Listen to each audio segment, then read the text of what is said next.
Assalamualaikum 7th class. How are you? I hope you all will be fine and safe. 7th class आज हमारा second lecture है past continuous tense का। कल हमने present continuous tense किया था। आइए देखिए इसे। पास्ट का मतलब होता है माजी यानी गुज़रा हुआ ज़माना, ठीक है। कंटिन्यूस जारी होना। टेंस का मतलब होता है टाइम, पीरियड, ज़माना, ठीक है।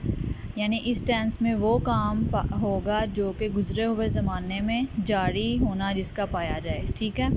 उर्दू में इसकी पहचान देख लें। उर्दू फ़िक़रात के आखिर में रहा था, रही थी और रहे थे वगैरह आता है। कल प्रेजेंट किया था तो उसमें रहा है, रही है, रहे हैं वगैरह आता था। यहाँ पे पास्ट की बात हो रही तो था आ गया, रहा था, रही थी, रहे थे वगैरह।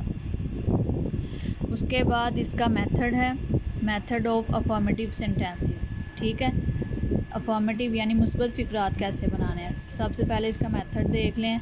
सबसे पहले फ़िक्रे में आता है सब्जेक्ट, उसके बाद हेल्पिंग वर्ब, फिर मेन वर्ब और उसके बाद ऑब्जेक्ट। ये इसका मेथड है, subject, helping verb, main verb और उसके बाद ऑब्जेक्ट। अब देखें कि कौन कौन से सब्जेक्ट के साथ कौन सा हेल्पिंग वर्ब आएगा। ही, शी, इट और आई या सिंगुलर नेम के साथ आता है वॉज, ठीक है।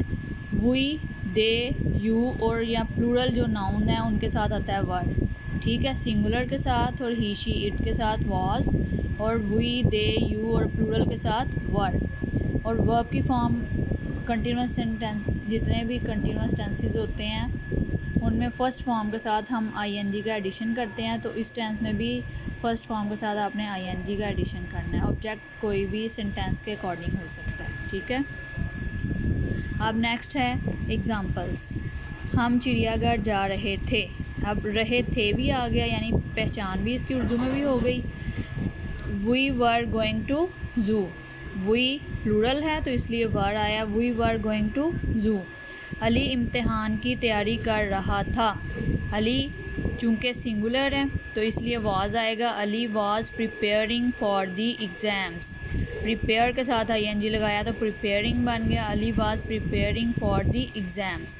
नेक्स्ट हमारा सेकंड स्टेप है नेगेटिव सेंटेंसेस यानी मनफी फ़िक़रात। और मनफी फ़िक़रात में आपको पता है सिंपल हम नॉट लगाते हैं और कुछ भी नहीं करना, कुछ भी चेंजिंग नहीं होगी, सिर्फ हेल्पिंग वर्ब के साथ हमने नॉट लगा देना है तो हमारे नेगेटिव सेंटेंसेस बन जाएंगे। मेथड सेम है, सब्जेक्ट के बाद हेल्पिंग वर्ब और हेल्पिंग वर्ब के बाद आपने नॉट लगाना है। उसके बाद आपने कुछ भी नहीं करना, बाकी सारी फ़िक्रे की जो फॉर्मेशन है वो वैसे ही रहेगी। वर्ब के बाद ऑब्जेक्ट आ जाएगा। अब वही जो एग्ज़ाम्पल्स मैंने फॉर्मेटिव में दी थी उसी को मैंने नेगेटिव में कन्वर्ट किया। आप देख लें, ज़्यादा समझ आ जाएगी आपको। We were not going to zoo, ठीक है। वर हेल्पिंग वर्ब है तो उसके साथ हमने क्या लगा दिया, नॉट। तो ये हमारे पास नेगेटिव सेंटेंस आ गया। We were not going to zoo. Ali was not preparing for the exams. ये हमारे नेगेटिव सेंटेंसेस हो गए। उसके बाद है इंट्रोगेटिव सेंटेंसेस यानी सवालिया फ़िक़रात। इंट्रोगेटिव में क्वेश्चन पाया जाता है, ठीक है, और क्वेश्चन में WH वर्ड्स भी यूज़ होते हैं। और एक सिंपल जो इंट्रोगेटिव सेंटेंसेस होते हैं जिनमें शुरू में हेल्पिंग वर्ब आता है, ये दो तरह के इंट्रोगेटिव सेंटेंसेस होते हैं हर टेंस के। वो फ़िक़रात जिनके शुरू में WH वर्ड आता है यानी who, how, where, why, when, ये सारे जो WH वर्ड्स हैं अगर ये फ़िक्रे में आ जाएं तो सबसे पहले हमने WH वर्ड लगाना है, उसके बाद हमने हेल्पिंग वर्ब लगाना है। और अगर हमारे पास सिंपल इंट्रोगेटिव सेंटेंस हो जिसमें WH वर्ड का यूज़ ना हुआ हो तो हमने सबसे पहले हेल्पिंग वर्ब लगाना है, ठीक है। एक बार दोबारा से सुन लें, ये बात ज़हन नशीन कर लें अच्छी तरह से कि अगर फ़िक्रे में WH वर्ड हो तो सबसे पहले हमने उसकी इंग्लिश करनी है, ठीक है।